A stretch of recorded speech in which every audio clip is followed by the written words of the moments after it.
No ano terceiro do reinado do rei Belsazar, eu, Daniel, tive uma visão depois daquela que eu tivera a princípio. Quando a visão me veio, pareceu-me estar eu na cidadela de Suzã, que é província de Elão, e vi que estava junto ao rio Ulai. Então levantei os olhos e vi, e eis que diante do rio estava um carneiro, o qual tinha 2 chifres, e os 2 chifres eram altos, mas um mais alto do que o outro, e o mais alto subiu por último. Vi que o carneiro dava marradas para o ocidente, e para o norte, e para o sul, e nenhum dos animais lhe podia resistir, nem havia quem pudesse livrar-se do seu poder. Ele, porém, fazia segundo a sua vontade, e assim se engrandecia. Estando eu observando, eis que um bode vinha do ocidente sobre toda a terra, mas sem tocar no chão. Este bode tinha um chifre notável entre os olhos. Dirigiu-se ao carneiro, que tinha os 2 chifres, o qual eu tinha visto diante do rio, e correu contra ele com todo o seu furioso poder. Vi-o chegar perto do carneiro, e enfurecido contra ele, o feriu e lhe quebrou os 2 chifres, pois não havia força no carneiro para lhe resistir. E o bode o lançou por terra e o pisou aos pés, e não houve quem pudesse livrar o carneiro do poder dele. O bode se engrandeceu sobremaneira, e na sua força quebrou-se-lhe o grande chifre, e em seu lugar saíram 4 chifres notáveis para os 4 ventos do céu. De um dos chifres saiu um chifre pequeno, e se tornou muito forte para o sul, para o oriente e para a terra gloriosa. Cresceu até atingir o exército dos céus, e alguns do exército e das estrelas lançou por terra e os pisou. Sim, engrandeceu-se até ao príncipe do exército. Dele tirou o sacrifício diário, e o lugar do seu santuário foi deitado abaixo. O exército lhe foi entregue com o sacrifício diário por causa das transgressões, e deitou por terra a verdade, e o que fez prosperou. Depois ouvi um santo que falava, e disse outro santo àquele que falava: até quando durará a visão do sacrifício diário e da transgressão assoladora? Visão na qual é entregue o santuário e o exército a fim de serem pisados. Ele me disse: até 2.300 tardes e manhãs, e o santuário será purificado. Havendo eu, Daniel, tido a visão, procurei entendê-la, e eis que se me apresentou diante uma como aparência de homem, e ouvi uma voz de homem de entre as margens do Ulai, o qual gritou e disse: Gabriel, dá a entender a este a visão. Veio, pois, para perto de onde eu estava. Ao chegar ele, fiquei amedrontado e prostrei-me com o rosto em terra. Mas ele me disse: entende, filho do homem, pois esta visão se refere ao tempo do fim. Falava ele comigo quando caí sem sentidos, rosto em terra. Ele, porém, me tocou e me pôs em pé no lugar onde eu me achava, e disse: eis que te farei saber o que há de acontecer no último tempo da ira, porque esta visão se refere ao tempo determinado do fim. Aquele carneiro com 2 chifres que viste são os reis da Média e da Pérsia, mas o bode peludo é o rei da Grécia. O chifre grande entre os olhos é o primeiro rei. O ter sido quebrado, levantando-se 4 em lugar dele, significa que 4 reinos se levantarão deste povo, mas não com força igual à que ele tinha. Mas no fim do seu reinado, quando os prevaricadores acabarem, levantar-se-á um rei de feroz catadura e especialista em intrigas. Grande é o seu poder, mas não por sua própria força. causará estupendas destruições, prosperará e fará o que lhe aprouver, destruirá os poderosos e o povo santo. Por sua astúcia nos seus empreendimentos, fará prosperar o engano, no seu coração se engrandecerá e destruirá a muitos que vivem despreocupadamente. Levantar-se-á contra o príncipe dos príncipes, mas será quebrado sem esforço de mãos humanas. A visão da tarde e da manhã que foi dita é verdadeira.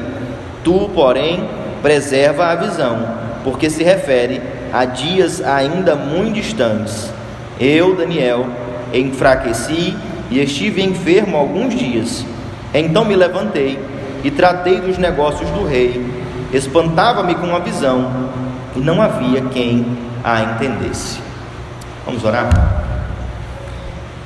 Santo Deus e eterno Pai, mais uma vez, ó Deus, reunidos na Tua casa, em torno da Tua palavra, Deus, nós suplicamos ao Senhor e rogamos-te, o Senhor fale aos nossos corações.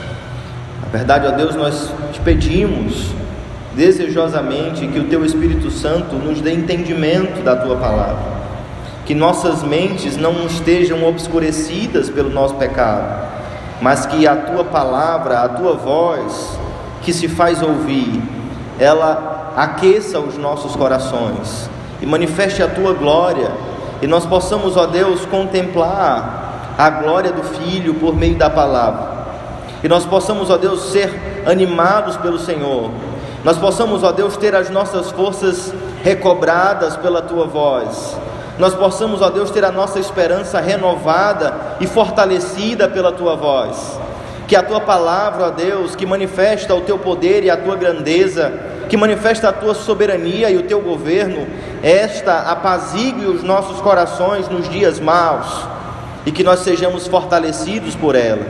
Nós te rogamos, ó Deus, e suplicamos, porque cremos na Tua muita misericórdia e na Tua infinita bondade. Sê, ó Deus, benigno para com o Teu povo, nós te rogamos. Em nome do nosso Senhor Jesus Cristo é que nós oramos. Amém. Meus irmãos, eu não sei quantos de vocês já haviam lido o livro do profeta Daniel. Todo mundo já leu ou não? Mas leu todo ou leu só até o capítulo 6?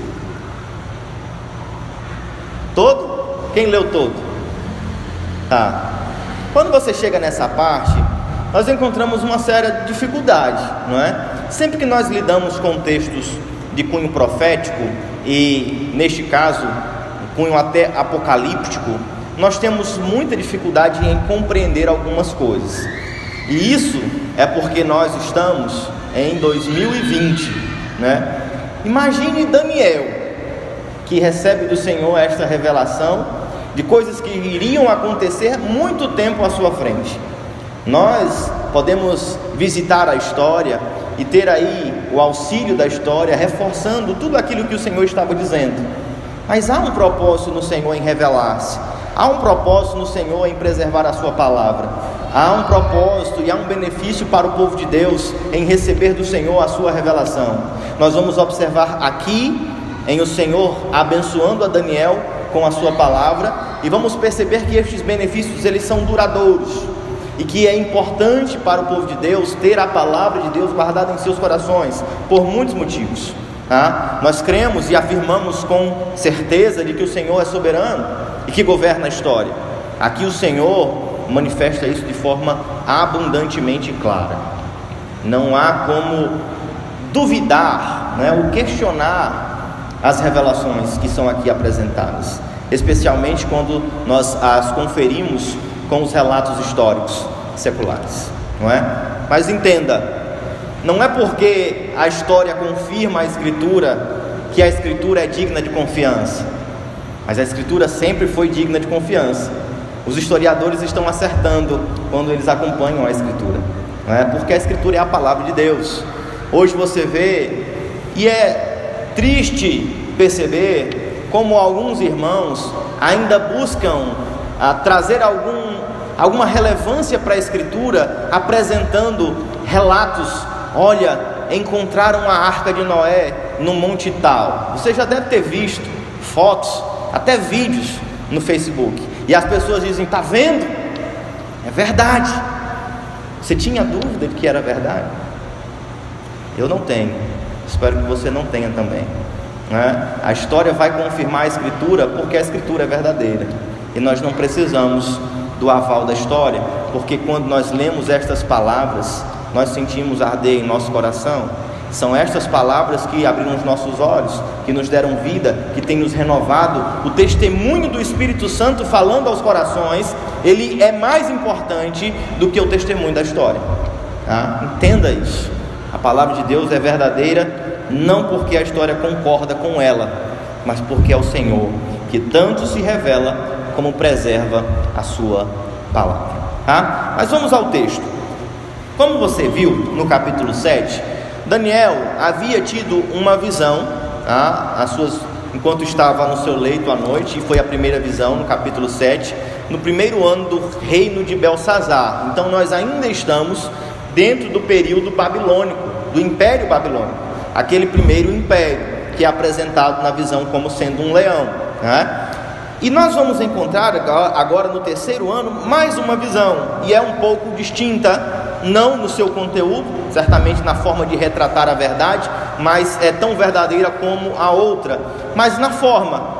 Aparentemente Daniel se viu em outro lugar. Se ele foi teletransportado ou foi movido em espírito, nós não sabemos, mas ele está aqui na cidade de Suzã, às margens do rio, e ele tem a visão de um carneiro. Este carneiro, ele tem 2 chifres, não é? Esta é a descrição, e estes 2 chifres são explicados, né, como sendo um maior do que o outro, tá? Havia o segundo, ele era maior e mais notável do que o primeiro. Se você acompanhou com atenção a leitura, isso já foi explicado, tá? O texto traz a explicação. Quem é este carneiro? É o reino dos médios e dos persas. E a descrição, ela é assertiva, porque Dario, ele toma a Babilônia, mas é Ciro, finalmente, que é o notável entre o Império Medo-Persa. Ele que vem após Dario, é seu genro, mas ele é quem detém de fato o poder, e ele quem de fato é grandioso dentro do Império Medo-Persa. Então você encontra os 2 chifres, e um sendo mais notável do que o primeiro, tá? E você vai observar na descrição que este carneiro, ele dava marradas. Não sei se você sabe o que significa isso. Alguém sabe o que é marrada? Zezinha do Sertão, ele conhece. Quando um carneiro ele dá uma marrada em alguém, ele vem e dá uma chifrada, né? Ele dá um passinho para trás, se joga para frente. E este carneiro é descrito desta forma, porque o Império Medo-Persa, ele manifestou a sua glória e o seu poder, dominando os povos ao seu redor. E como eu havia dito, dentro do Império Medo-Persa, nós vamos encontrar provavelmente o maior domínio no que diz respeito à extensão de terra. Ele se estendeu de tal forma que dominou praticamente todo o mundo conhecido na época, tá? E este animal notável, poderoso, ele encontra um adversário, tá? Lembre-se, nós estamos na Babilônia. O Império Medo-Persa não havia nem surgido no que diz respeito a uma ameaça de fato ao Império de Belsazar. Babilônia continuava como sendo um poder inexpugnável nas suas fortalezas. Embora já existisse o Império Médio e o Império Persa, ele ainda não era tomado como um risco de verdade para os babilônicos. Mas o Senhor já está predizendo a história, ele já está anunciando o que vai acontecer. E eu acho maravilhoso, irmãos, estas predições bíblicas, quando o Senhor revela, não é? É muito diferente das coisas mesquinhas que os crentes hoje buscam. Eu quero uma revelação, eu quero saber isso, eu quero saber aquilo outro. Não tem necessariamente a ver com um desejo de Daniel ou com o seu próprio bem de forma restrita, mas o Senhor, ele se revela com um propósito maior, além de manifestar a sua glória, mas de fazer bem ao seu povo, tá? Então nós não podemos tratar o Senhor como uma velhinha que lê a mão e vai te dizer o que vai acontecer. Nós não podemos tratar o Senhor como sendo o Walter Mercado, que você liga para ele e ele vai te contar as coisas que vão acontecer. Não sei quantos de vocês ouviram o Walter Mercado, eu sou meio velho, não é? Mas é um caba que era vidente. E muitas vezes as pessoas firmam a sua fé nisto, né? Eu conheço pessoas próximas da própria família que dizem: mas como explicar? Aquele pastor disse tudo sobre a minha vida, só pode ser de Deus. Será que de fato esta é a finalidade? O Senhor revela as coisas que estão por vir com este propósito. Nós não encontramos tal procedimento na Escritura. Há um procedimento na Escritura que vai ser revelado aqui, e nós vamos encontrar em normalidade com toda a Escritura. O propósito é maior e vai ser desvendado aqui, tá? Daniel tem esta visão: o carneiro, 2 chifres, e agora surge um bode. Versículo 5: ele estava observando, e um bode vem do ocidente sem tocar no chão. O próprio anjo vai descrever este bode como sendo o rei da Grécia, tá? E a descrição se adequa muito perfeitamente, porque diz que esse bode vem sem tocar o chão.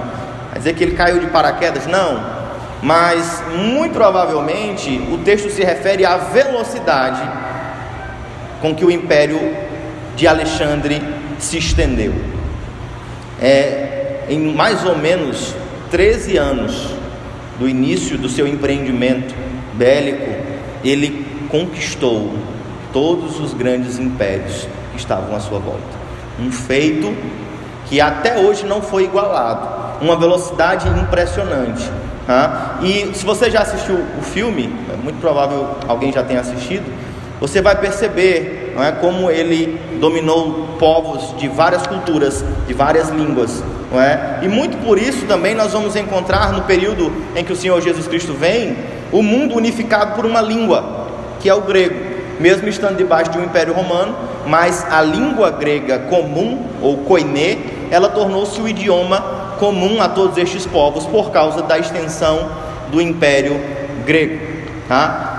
Então você vai encontrar essa descrição: um bode que tem um chifre, tá? Este bode tem um chifre notável entre os olhos, e ele dirige-se ao carneiro, versículo 6, que tem 2 chifres, como Daniel havia visto. E quando chegou ao carneiro, ele, enfurecido contra ele, versículo 7, o feriu e quebrou os 2 chifres, e não havia força no carneiro para lhe resistir, e o bode lançou por terra e o pisou aos pés.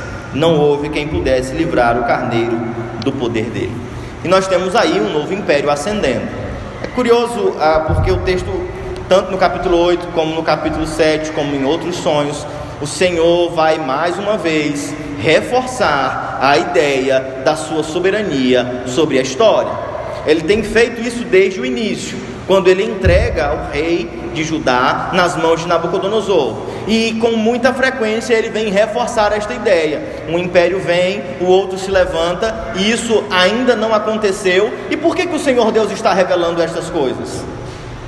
É porque ele somente sabe que vai acontecer, ou porque ele mesmo determinou estas coisas? Será que o Senhor tem apenas presciência, ou ele de fato governa soberanamente? Nos seus decretos eternos, ele determina tanto os fins quanto os meios.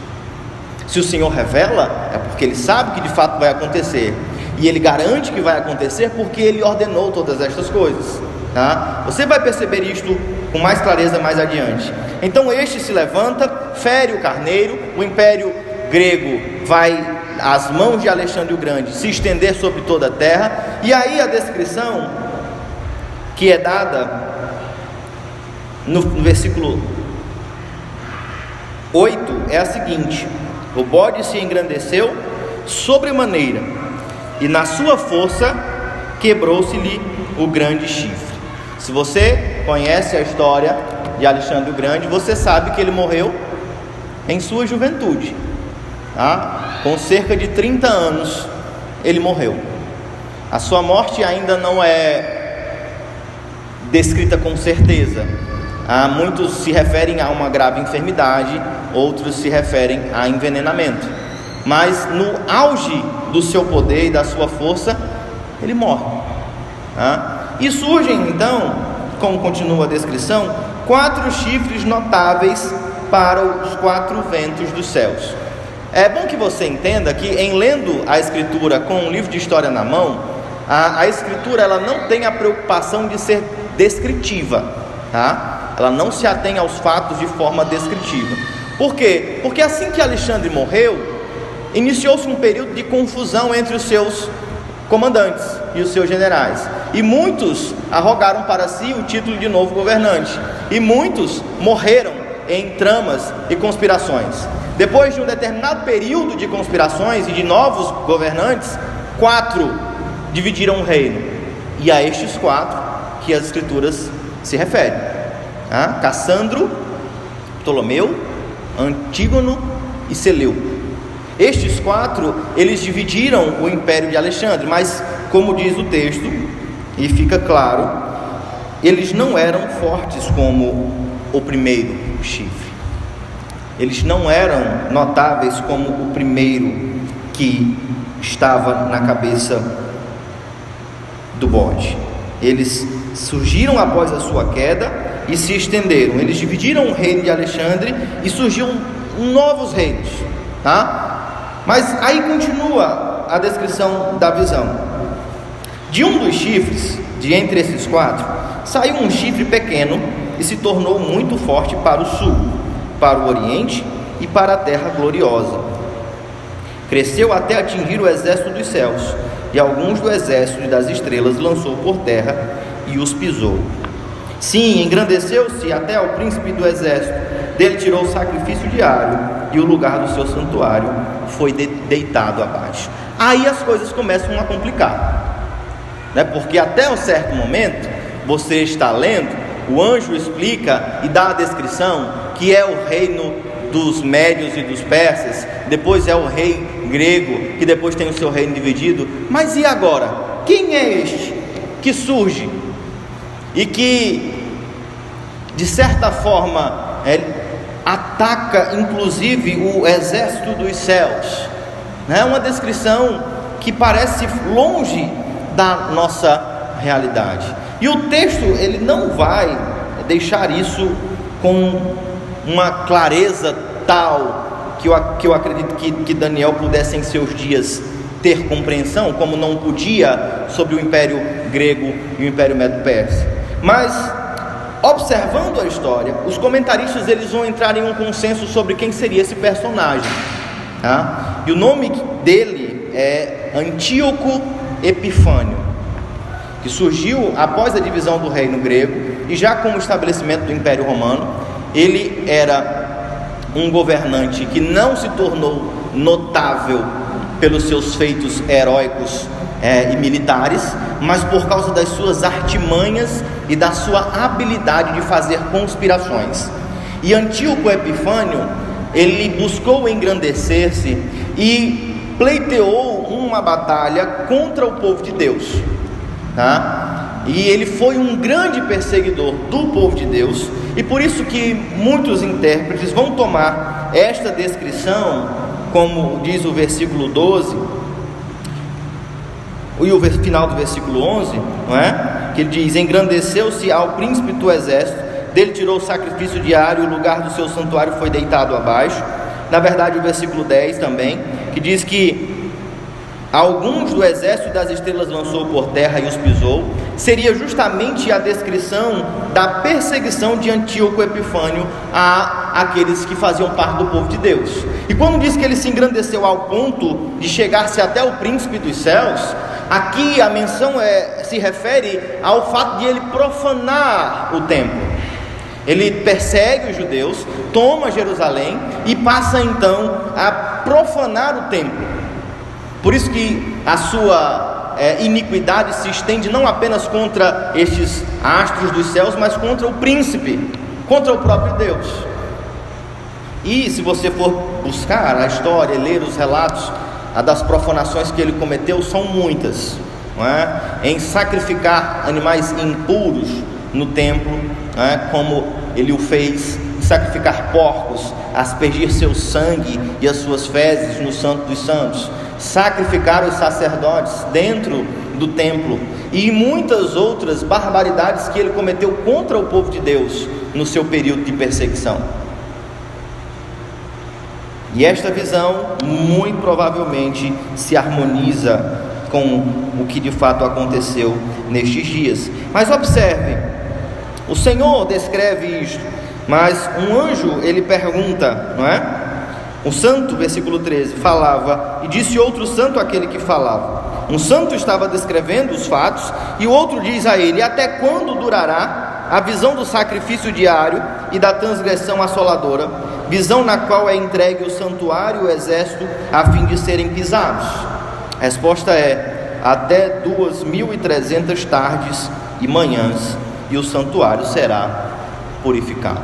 João Calvino, comentando essa passagem, ele vai se referir especialmente à descrição do templo, porque muitas pessoas usam as menções temporais na Escritura das mais variadas formas, como se um dia fosse 1000 anos e etc. Mas, se você observa o mesmo critério que é utilizado para a interpretação do livro de Gênesis, a mesma expressão é colocada aqui: havia tarde e manhã.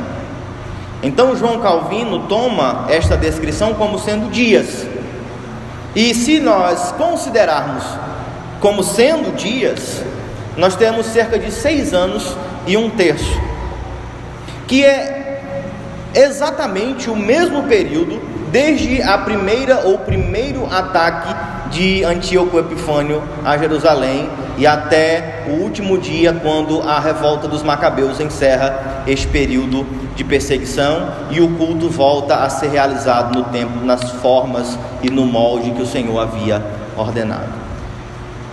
Esta menção temporal faz com que muitos intérpretes não tenham dúvidas, não é? E João Calvino, se você puder ler o comentário dele sobre Daniel, ele vai falar que é de uma clareza tal que nenhuma criança ficaria equivocada quanto a isso. Certamente você tem certeza que eu nunca tinha ouvido falar de Antíoco Epifânio, como vocês também, eu acredito que não. Para João Calvino, as crianças já tinham um entendimento bíblico bem maior do que os nossos. Mas se você observa a descrição, os relatos, não é? Tudo leva a crer que de fato o que o Senhor está dizendo aqui a Daniel, muito antes da queda do Império Babilônico, vai se cumprir de fato, como nós testemunhamos na história. Nós vamos ter a queda do Império Medo-Persa, a ascensão do Império Grego por meio de Alexandre, a queda do Império Grego, a ascensão do Império Romano, como é descrito também pelo sonho que é demonstrado mais adiante pela visão no capítulo 7. E esta perseguição, ela se encontra também dentro da história. Este homem que se apresenta como um inimigo do povo de Deus e como um inimigo do próprio Deus, que se eleva a ponto de atacar não apenas o povo, mas a própria honra do Senhor. Muitos vão tratar esta visão e esta menção a este pequeno chifre como sendo uma menção ao anticristo, tá? E nós temos na Escritura Sagrada, de fato, a descrição de que nós teremos o anticristo. E é importante, irmãos, que nós pensemos sobre essa possibilidade, tá? Abra sua Bíblia em 1 João, no capítulo 2, verso 18. E nós vamos ter uma informação que vai nos auxiliar no entendimento sobre essa questão do anticristo. 1 João, primeira carta do apóstolo João, capítulo 2, versículo 18, está escrito: filhinhos, já é a última hora, e como ouvistes que vem o anticristo, também agora muitos anticristos têm surgido, pelo que conhecemos que é a última hora. Esse versículo, meus irmãos, ele vai nos auxiliar em certa medida, porque nós temos a impressão de que existe um anticristo e ele é um personagem único, não é? Mas a menção do texto nos leva a crer que não é apenas um único personagem, ou que, embora tenhamos um anticristo notável, existem muitos tipos de anticristo que vão surgir também. Antíoco Epifânio certamente se enquadra na descrição de um homem que pode ser chamado de anticristo, porque ele engrandeceu a si mesmo, ele perseguiu o povo de Deus, ele profana o culto, e nós vamos observar que a ele é entregue o exército dos céus, e o sacrifício diário, ou seja, ele interrompeu os sacrifícios que eram realizados em Jerusalém por um determinado período de tempo, e então ele tenta se engrandecer opondo-se ao próprio Deus. Embora muitos acreditem que aqui é uma alusão ao anticristo, eu creio que é sim um tipo de anticristo, mas é um personagem histórico. É um personagem que pode ser identificado, e que nós que estamos em 2020 podemos identificá-lo como que esta previsão sendo completa, como que o seu sentido temporal imediato sendo realizado.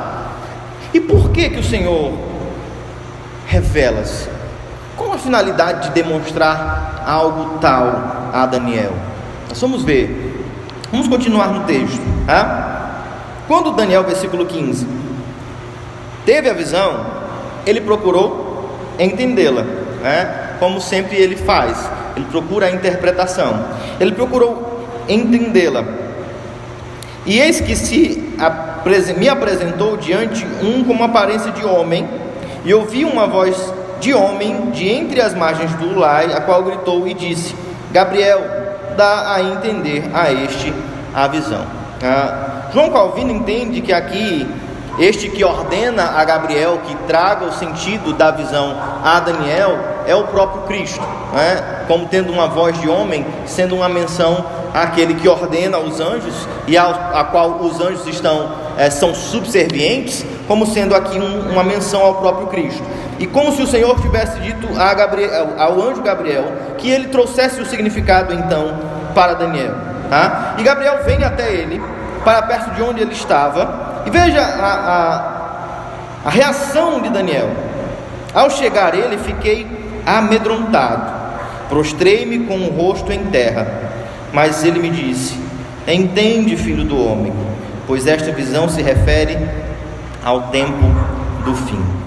Falava ele comigo, versículo 18, quando caí sem sentidos, rosto em terra. Ele, porém, me tocou e me pôs em pé no lugar onde eu me achava e disse: eis que te farei saber o que há de acontecer no último tempo da ira, porque esta visão se refere ao tempo determinado do fim.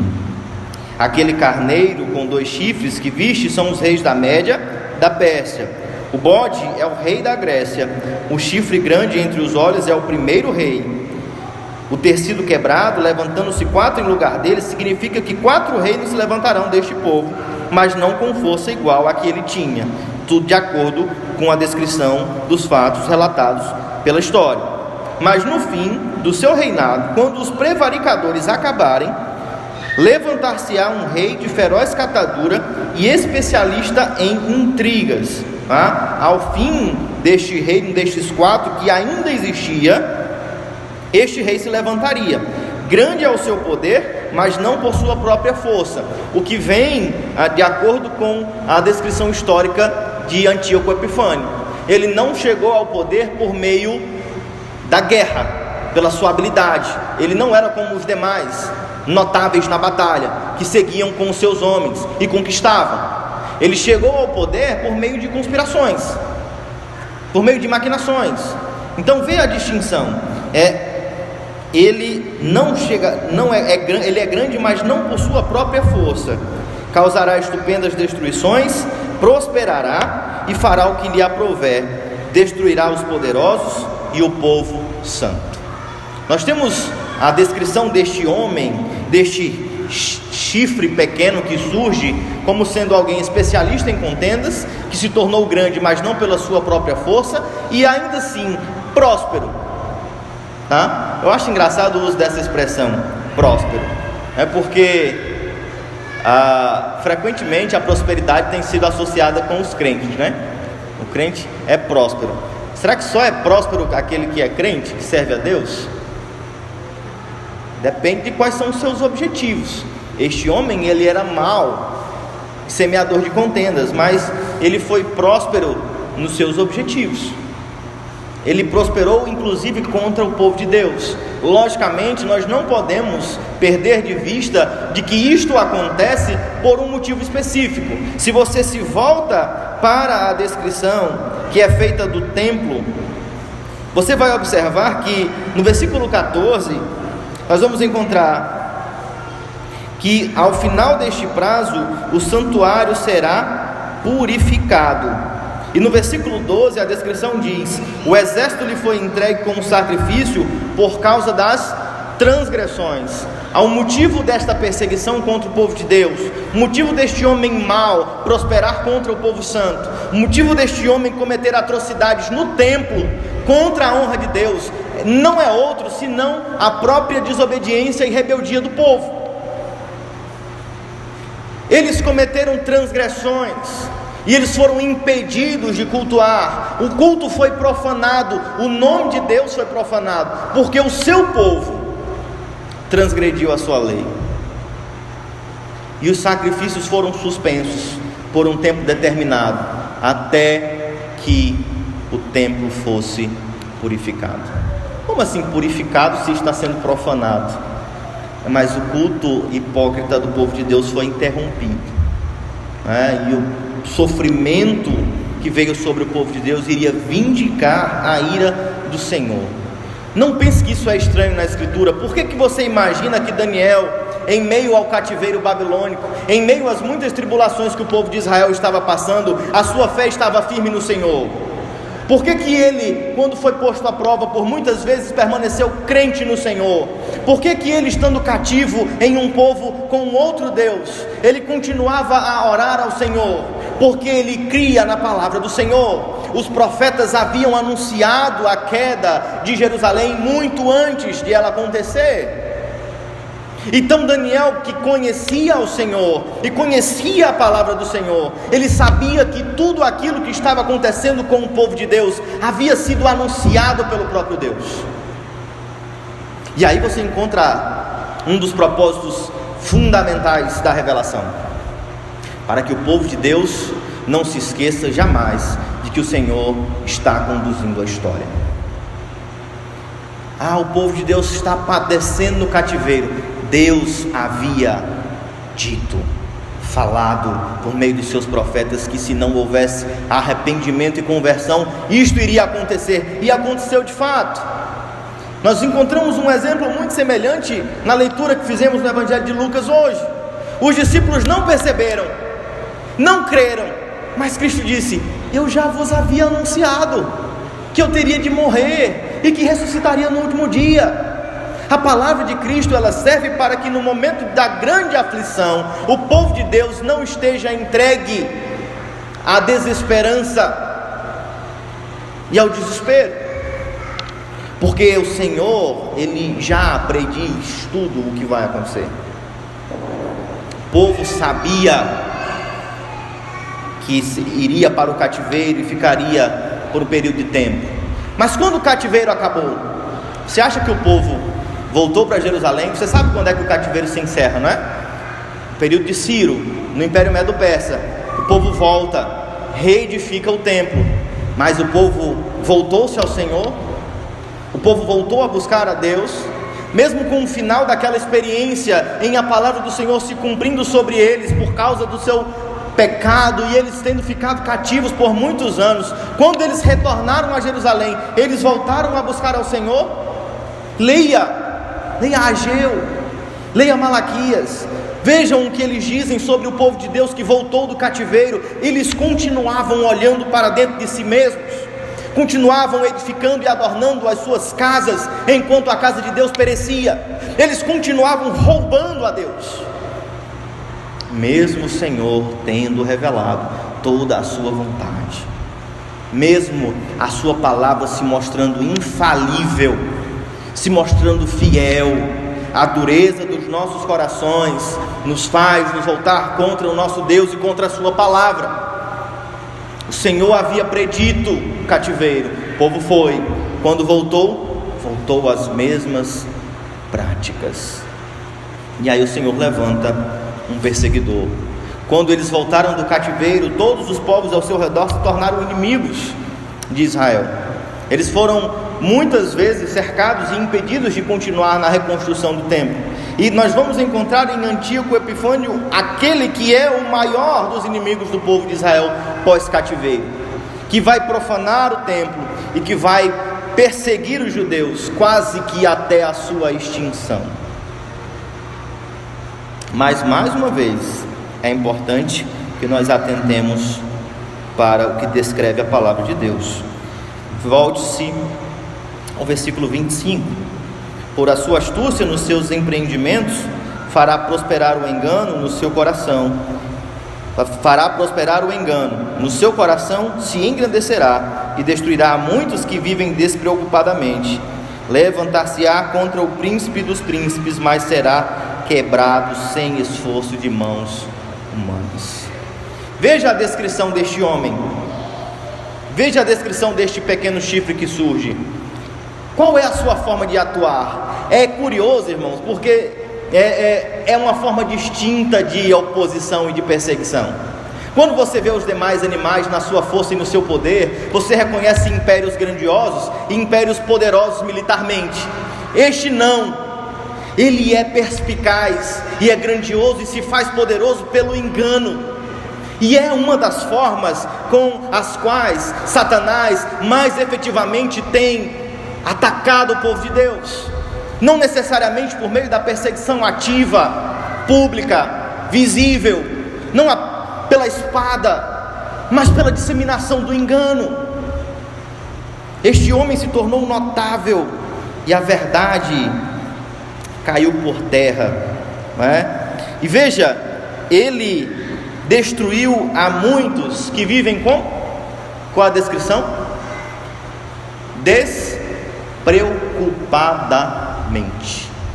Se é Antíoco Epifânio aqui uma descrição do anticristo escatológico, certamente as suas armas se assemelham à mentira, o engano, e também se fará valer da falta de vigilância daqueles que fazem parte do povo de Deus.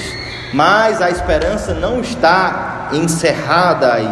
O final do versículo é que deve chamar a nossa atenção e para o qual nós devemos voltar os nossos olhos, porque ele vai se levantar contra o príncipe dos príncipes, e a descrição final é: será quebrado sem esforço de mãos humanas. O seu fim é certo. A sua prosperidade tem data para se encerrar. A sua iniquidade, a sua perseguição, a ferocidade com a qual ele persegue os filhos de Deus, ela será encerrada pelo mesmo motivo, porque Deus governa a história soberanamente. Foi ele que levantou o perseguidor contra o seu povo, é ele que vai encerrar a perseguição.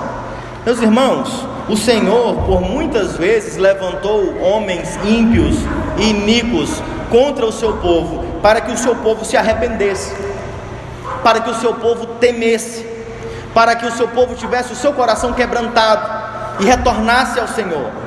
Não é diferente aqui. E a revelação, ela tem um papel singular neste momento de contrição, de quebrantamento. É nós sermos lembrados que tudo que de fato está acontecendo é tudo que o Senhor disse em sua palavra. Imagine só Israel, você vai encontrar a confissão dentro do povo de Israel, ela sempre vai remeter ao que o Senhor havia prometido na entrada da terra prometida. O Senhor prometeu abençoá-los, mas se eles se apartassem do Senhor e buscassem a outros deuses, o Senhor prometeu-lhes também maldições. E quando eles pecam, e quando eles são assolados, e quando eles pensam que não há misericórdia, e quando eles pensam que o Senhor se apartou deles, eles lembram da palavra do Senhor e entendem que o que eles têm passado é justo por causa da sua iniquidade, e se arrependem e voltam-se ao Senhor, e o Senhor os perdoa. A palavra é fundamental no nosso arrependimento, mas é também essencial para a nossa esperança. As coisas que são prometidas aqui, elas enchem o coração de Daniel de temor. Imagine só, você dizer para um judeu é que o templo seria destruído, que seria profanado, que o sacrifício diário seria interrompido. Isso era uma coisa inimaginável. Quando a casa do Senhor foi edificada, todos os dias eram sacrificados ao Senhor. Pensar que isso havia sido interrompido certamente poderia levar muitos a crer que o Senhor de fato fora vencido, ou que não é um Deus de fato soberano. Mas o Senhor prediz todas estas coisas, para que não reste dúvida, para que o seu povo não fique sem instrução. Ele disse que estas coisas iriam acontecer. É a mesma coisa que acontece com o Senhor Jesus Cristo. Aqueles homens que estão caminhando no caminho de Emaús, eles estão falando sobre tudo o que aconteceu e sobre o triste fim do Nazareno. Eles estão sem esperança, mas o Senhor havia predito que tudo aquilo teria de acontecer, justamente para que a esperança não fosse roubada deles. Nós temos na palavra de Deus esta promessa, essa garantia. Ora, meus irmãos, nós temos aqui dentro desse texto algo que nos remete aqui ao Antigo Testamento, nos remete aqui ao período que antecede a vinda do Senhor, que se encerra esta perseguição ali naquele período interbíblico, antes mesmo de que se iniciem os evangelhos. Nós temos esta visão quase que apocalíptica no livro de Daniel, apontando para um momento de perseguição gravíssima que será encerrado pelas mãos do próprio Deus, e em seguida nós temos o advento de Cristo. Se encerra esta perseguição no período interbíblico, e o período neotestamentário se inicia com os evangelhos anunciando a vinda do Filho de Deus. Eu acho curioso, e aqui é uma analogia, eu não estou dizendo que o texto afirma isso, mas é uma analogia útil, porque nos faz recordar do que vai acontecer agora. Isto aconteceu antes da primeira vinda do Messias, mas os dias que se acometem sobre nós, os últimos dias, eles vão nos conduzir até a última vinda do Messias. E a descrição neotestamentária é uma descrição que se assemelha ao Antigo Testamento, de que nós vamos ser perseguidos, de que a apostasia será uma marca dos últimos dias, e de que Satanás há de se esforçar para enganar, se possível, os eleitos. O engano é uma marca dos nossos dias. Então nós vivemos dias semelhantes aos que são anunciados a Daniel, dentro do período veterotestamentário. E qual é a nossa esperança? É a mesma, é que o Senhor, Ele governa a história, e o que está nos acontecendo, Ele disse, e de fato vai acontecer porque Ele disse, e o final é o que Ele determinou. Todos aqueles que se levantarem contra o seu povo, eles podem prosperar até certo tempo, mas não vão prosperar eternamente. Eles serão quebrados, como a própria visão é dada da pedra que é arrancada sem auxílio de mãos e é lançada sobre os impérios. Nós temos esta esperança, mas nós temos também uma advertência para o povo de Deus: dias maus sobrevirão. Da mesma forma que este rei que é apresentado aqui, ele cresce o seu poder, não pela sua força militar, mas pelo engano e pelas suas dissimulações. Nós temos vivido em dias que o evangelho talvez não seja abertamente perseguido, mas ele é essencialmente perseguido. As suas bases são atacadas, a própria autoridade da escritura é atacada. A igreja tem cada vez mais se envolvido com o mundo. O mundanismo tem tomado as igrejas. Pastores cometendo o absurdo de afirmar de que a palavra de Deus precisa ser atualizada e de que ela não é totalmente palavra de Deus. Nós vivemos em dias maus, onde o culto a Deus tem sido profanado e nós não nos apercebemos. Nós estamos nos últimos dias, e há algo que vai por fim a estes dias, que é a vinda do Filho de Deus. Haverá fim para o nosso sofrimento. É possível que a nossa perseguição seja intensificada, é possível que o nosso sofrimento ele seja aumentado, é possível que por causa da sua fé você seja perseguido e morto, mas resta ao povo de Deus uma esperança. todas estas coisas estavam escritas e vão se cumprir, porque a palavra do Senhor é fiel. Mas sabe o que mais está escrito? Que aqueles que perseverarem até a morte, o Senhor lhes dará a coroa da vida. Esta é a nossa esperança, é a vontade e a verdade inequívoca do Pai revelada. Nós temos esperança, mesmo que os dias maus sobrevenham, mesmo que nos falte força, mesmo que nós sejamos tomados de temor. A voz do Senhor há de nos fortalecer e de nos colocar de pé. A confiança que nós temos no poder de Deus e na sua soberania, no governo do tempo e da história, há de nos manter de pé. A nossa esperança nele e a sua força nos sustentando, há de fazer que esta igreja, mesmo imperfeita, ela persevere até o fim e as portas do inferno não prevaleçam contra ela. Há uma esperança para o povo de Deus e não está sobre a nossa própria força, não está sobre a nossa própria santidade, está em sabermos que o Senhor Deus nos ama e que Ele conduz o seu povo pela história para manifestar a sua glória. E nós somos alvos deste amor e somos objetos do Senhor, santos e amados, para a manifestação da sua glória. Por mais que impérios se levantem e caiam, homens poderosos e notáveis, o reino, como diz a interpretação do sonho no capítulo 7, ele será entregue aos santos de Deus. Irmãos, não há esperança maior do que essa para nós que vivemos nesses dias. Saber de que o nosso tesouro está guardado no Senhor e não pode nos ser tomado. Vamos orar? Eu fiquei tão empolgado que eu esqueci de falar do último versículo com vocês. Mas veja, é muito importante esse versículo, eu não posso me esquecer dele, tá? Veja, o anjo vai dizer que a visão é verdadeira no versículo 26, e veja o versículo 27, não pode se esquecer desse versículo, tá? Eu, Daniel, enfraqueci e estive enfermo alguns dias, então me levantei e tratei dos negócios do rei. Espantava-me com a visão e não havia quem a entendesse. O que acontece aqui? A visão é assustadora, a visão não é compreendida, mas o que Daniel faz?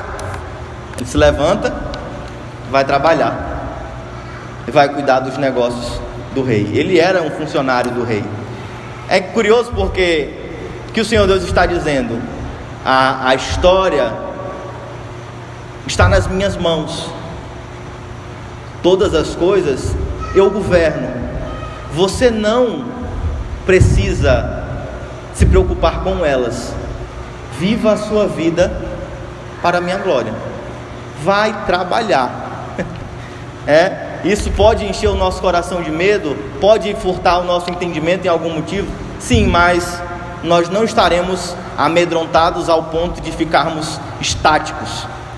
Nós vamos viver neste mundo mau, aguardando o cumprimento das palavras do nosso Senhor, mas viveremos, trabalharemos, constituiremos família, serviremos a Deus, glorificaremos a Deus com a nossa vida, e não estaremos como muitas pessoas têm ficado. Eu recomendo, se você é uma dessas, pare, procurando sinais nos céus, fazendo conta dos números dos tempos, assistindo vídeos conspiracionistas, tentando entender que dia o mundo vai acabar. Ninguém sabe o dia nem a hora. Ser vigilante, ora, busca a Deus todo dia, porque mesmo que você não saiba o dia que Ele vem, você também não sabe o dia que você vai. Você não sabe de nenhum dos dois, tá? Então confie no Senhor que controla todas as coisas. Oremos. Pai bendito, Pai amado, nós te louvamos, ó Deus, por termos esta convicção fortalecida pela tua palavra. O Senhor governa, o Senhor controla a história, o Senhor conduz a história para a glória do teu nome, para o bem do teu povo. Nós te bendizemos, ó Deus, porque cremos nisso, cremos que o Senhor vai manifestar a tua glória como tem feito, e te suplicamos, ó Deus, que o Senhor nos sustente, o Senhor guarde os nossos corações, fortaleça a nossa fé, e mesmo que dias maus se acometam sobre o teu povo, que que o Senhor fortaleça o teu povo pela palavra e pela oração, que nós possamos descansar na firme certeza de que todas as coisas cooperam para o nosso bem, e de que a tua vontade, ó Deus, ela há de se concretizar, e ela é boa, ela é perfeita, ela é agradável, e nenhum dos teus planos pode ser frustrado. Bendito seja o teu nome, ó Deus, porque o Senhor enche os nossos corações de esperança. E ainda assim, ó Deus, o Senhor nos instrui em tua palavra, que nós vivamos nesta terra, vivamos para a tua glória, busquemos manifestar a tua glória, mesmo certos, ó Deus, de que o dia do juízo final não tem data conhecida. Nós podemos viver em paz, porque a nossa esperança, ela já foi concretizada em Cristo Jesus, no seu sacrifício, na sua morte. Então resta-nos um descanso, e ele está por vir.